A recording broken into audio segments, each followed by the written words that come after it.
انسان کے اخلاق اور کردار سے اس کے اعلیٰ ہونے کا اور اس کے ادنا ہونے کا بھی پتہ چلتا ہے، ساتھ ہی اچھے نسب والا ہے یا اچھے خاندان والا نہیں ہے یہ بھی اخلاق سے معلوم پڑتا ہے۔ انسان کی عادتوں سے اس کا نسب بھی معلوم کیا جاتا رہا ہے۔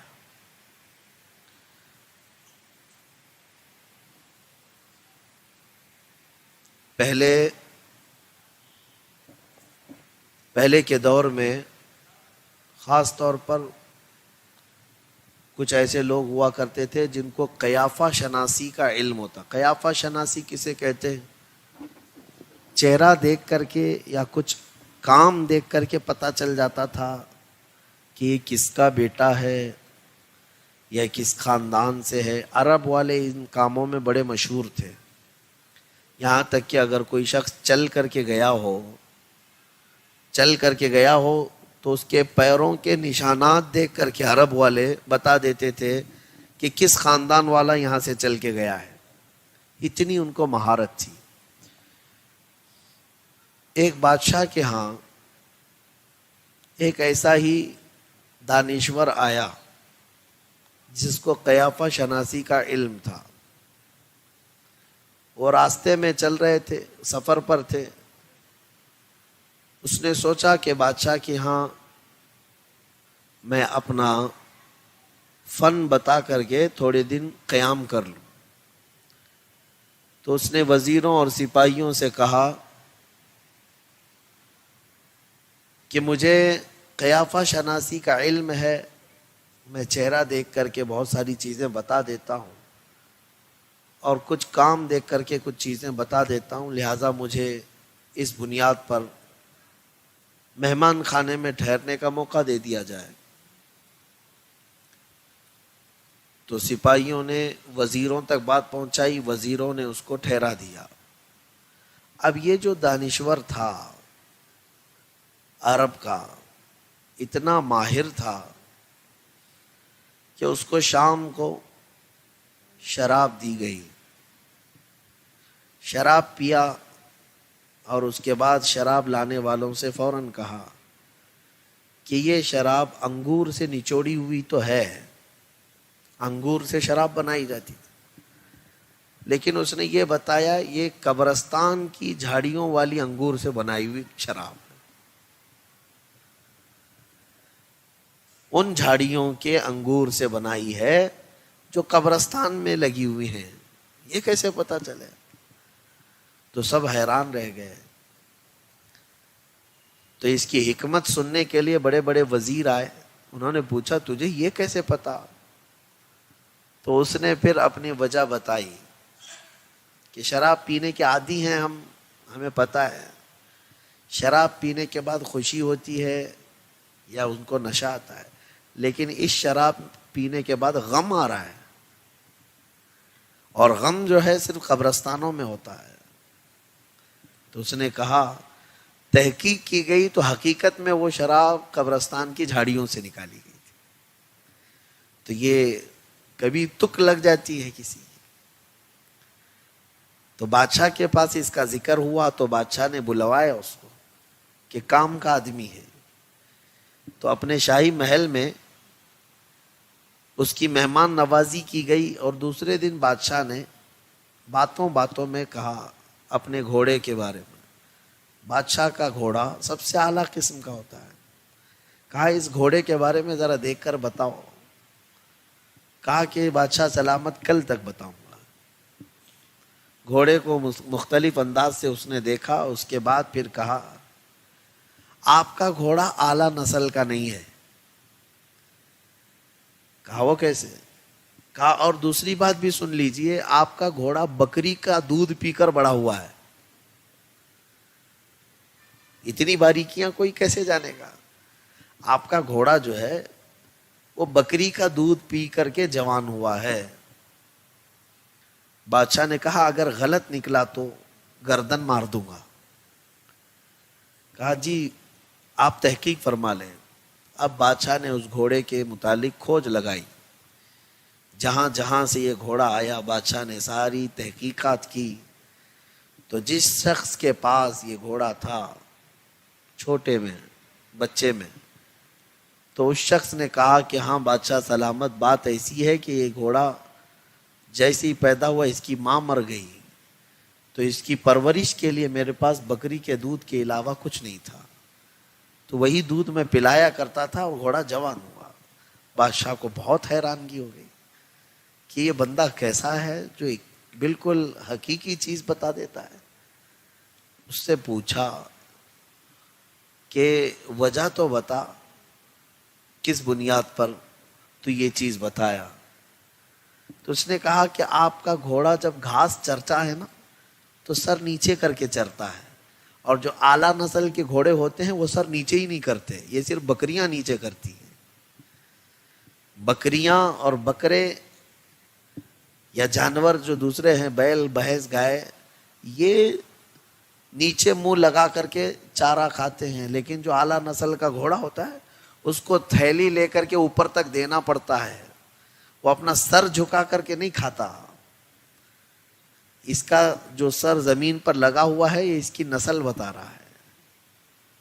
ایک ایک چیز میں ان لوگوں کی قیافہ شناسی ہوا کرتی۔ تو بادشاہ نے انعام میں بہت سارے پھل اس کو دیے، بے حساب پھلوں کو دیا، اور زمین اور بہت ساری چیزیں انعام میں، پھلوں کی ایک بڑی تعداد دیا، خوش ہو گیا۔ چند دن اپنے محل میں رکھا۔ بادشاہ نے کہا، ایک دن بادشاہ کو سوجی، کہا کہ ہماری بیگم، ہماری ملکہ کے بارے میں کیا خیال ہے؟ اب بادشاہ کی جو بیگم تھی، ملکہ تھی، اس کا جو ویوہار تھا وہ دیکھنا ضروری تھا۔ اس نے کہا محل میں میں رہتا ہوں، دیکھتا ہوں۔ اس کے بعد پھر کہا بادشاہ سلامت، اگر آپ مجھے معاف کریں تو میں عرض کروں۔ کہا ہاں معافی ہے۔ کہا کہ آپ کی بیگم قصاب کی بیٹی ہے، آپ کی ملکہ یہ اعلیٰ نسب کی نہیں ہے، یعنی بادشاہوں کے خاندان سے نہیں ہے، جس کو قصاب خاندان کہا جاتا ہے اس خاندان سے ہے۔ تو بادشاہ کو بہت دکھ بھی ہوا کہ ہماری بیگم کا راز آج اس نے کھول دیا، کیونکہ بادشاہ جو نکاح کرتے تھے، شادی کرتے تھے، بڑے بادشاہوں کی بیٹیوں سے ہی کرتے تھے۔ تو اس نے تلاش کرنے کا آرڈر دیا، اور اس کے بعد تحقیق کرنے کے بعد بیگم کے گھر والوں تک پہنچے اور پھر معلومات حاصل کیا۔ تو پھر بیگم کے گھر والوں نے اس بات کا اقرار کیا کہ ہاں وہ بھی ایک بادشاہ کی بیٹی تھی، لیکن بادشاہ جو تھا اس نے اخیر میں اقرار کیا کہ ہاں یہ میری بیٹی نہیں ہے۔ بات ایسی ہے کہ جب تم پیدا ہوئے تھے اور میرے گھر میں بھی بیٹی پیدا ہوئی تھی، تو تمہارے اور میرے باپ میں یہ بات طے ہو گئی تھی کہ ہمارے ان بچوں کا نکاح ہوگا، لیکن میری بیٹی انتقال کر گئی۔ میری بیٹی انتقال کر گئی اور ہم نے یہ کسی کو نہیں بتایا۔ میرے گھر یعنی محل میں کچن میں کام کرنے والا جو شیف تھا، جو کسائی تھا، اس کے گھر بیٹی پیدا ہوئی تھی اور میں نے گود لے لیا اور اس کی میں نے پرورش کیا، پھر اس کو شہزادی کی طرح رکھا، پھر جوان ہونے کے بعد تیرے ساتھ نکاح کر دیا۔ بالکل صحیح نکلا، بالکل صحیح نکلا۔ تو بادشاہ اس کو پکڑ کر کے لایا اور کہا یہ بتا تجھے یہ کیسے پتا چلا؟ اس نے کہا بات در حقیقت یہ ہے کہ میں آپ کی بیگم کے سلوک دیکھ رہا تھا، اخلاق دیکھ رہا تھا۔ جب بھی وہ کسی سے ناراض ہوتی ہے، خادموں سے یا کنیزوں سے، تو چاقو اٹھا لیتی ہے، جھاڑو اٹھا لیتی ہے، مار توڑ کی بات کرتی ہے اور بہت سخت جلاد جیسی نظر آتی ہے، جبکہ اعلیٰ خاندان والوں کی عادت ہوتی ہے درگزر کرنا. بادشاہوں کے خاندان سے ہو، بڑے خاندانوں سے ہو، تو چھوٹی باتوں کو وہ زیادہ سیریس نہیں لیتے، چاقو نہیں اٹھاتے. تو میں نے دیکھا کہ یہ بار بار چاقو اٹھاتی ہے تو یہ قصاب کی بیٹی ہو سکتی ہے. بہرحال بات تو صحیح نکلی اور اس نے صحیح بتایا، اس حکیم نے، اس دانشور نے. چند دن گزرنے کے بعد بادشاہ نے اس کو اپنے قریب بلایا اور کہا میرے بارے میں کیا خیال ہے. اپنے بارے میں پوچھا، میرے بارے میں تم کیا کہتے ہو؟ تو اس نے کہا جان کی امان پاؤں. اچھا، جب جب صحیح اس کا نکل جاتا رزلٹ تو بادشاہ اس کو بے پناہ پھل دیتا، اناج دیتا، غلے دیتا. بہت سارے اناج غلے انعام میں اس کو ملتے رہتے تھے. پہلی مرتبہ جب صحیح جواب دیا تھا تب بہت سارے پھل دیے، دوسری بار بھی اس کو بہت سارا غلہ اناج، بادشاہ نے بے حساب اس کو انعام سے نوازا. بادشاہوں کی عادت ہوتی تھی انعام دیتے تھے.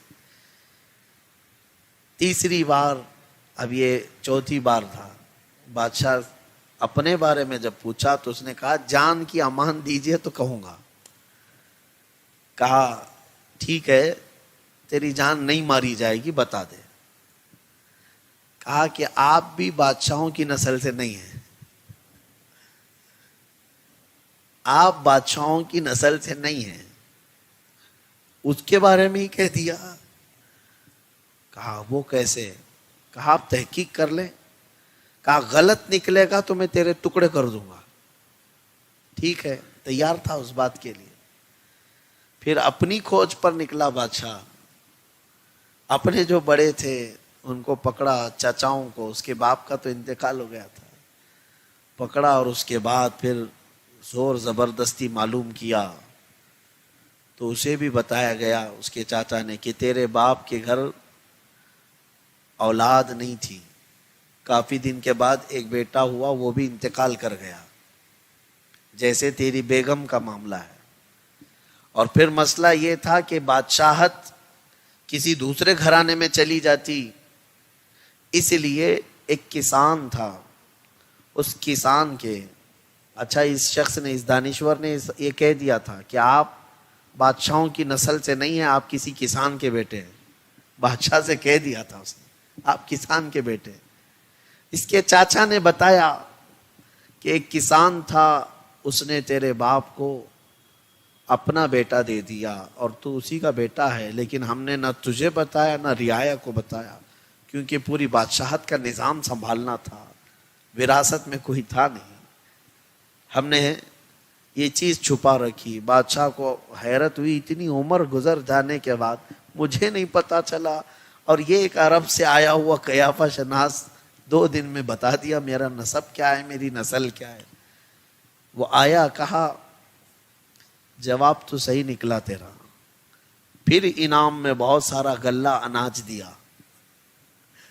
اب اس نے پوچھا بتا تو صحیح تجھے کیسے پتا چلا؟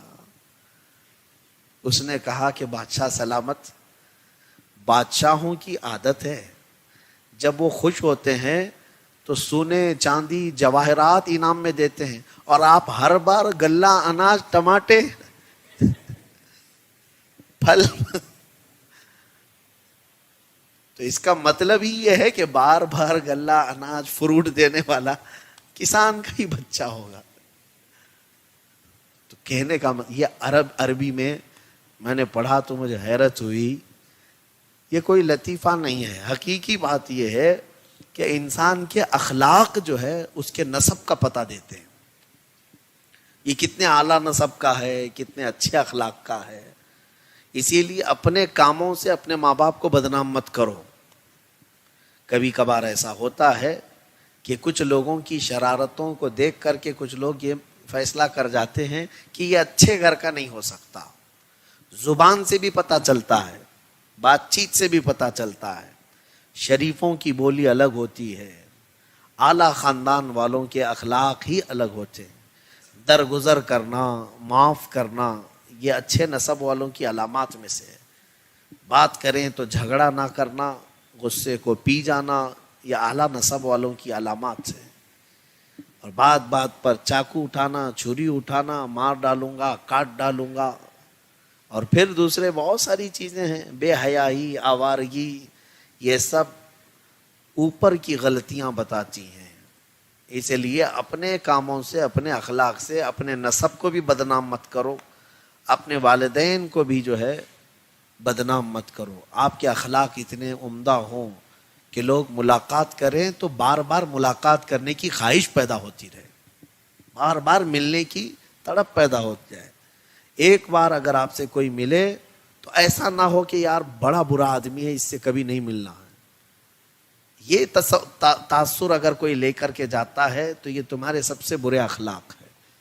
تمہارے اندر اگر ایسی کیفیت ہو کہ دوبارہ تم سے ملنے کی طلب سامنے والے کے اندر رہے تو سمجھ لو کہ تم نے اچھے اخلاق بنائے ہیں۔ اللہ تعالی ہمیں اعلیٰ اخلاق پر زندگی عطا فرمائے، اس لیے کہ ہم اس رسول کی امت میں ہیں جس رسول کو اللہ نے سب سے اعلیٰ اخلاق عطا کیے، اور قرآن میں فرمایا وَإِنَّكَ لَعَلَىٰ خُلُقٍ عَظِيمٍ، اے محبوب ہم نے آپ کو سب سے اعلیٰ اخلاق پر بنایا ہے۔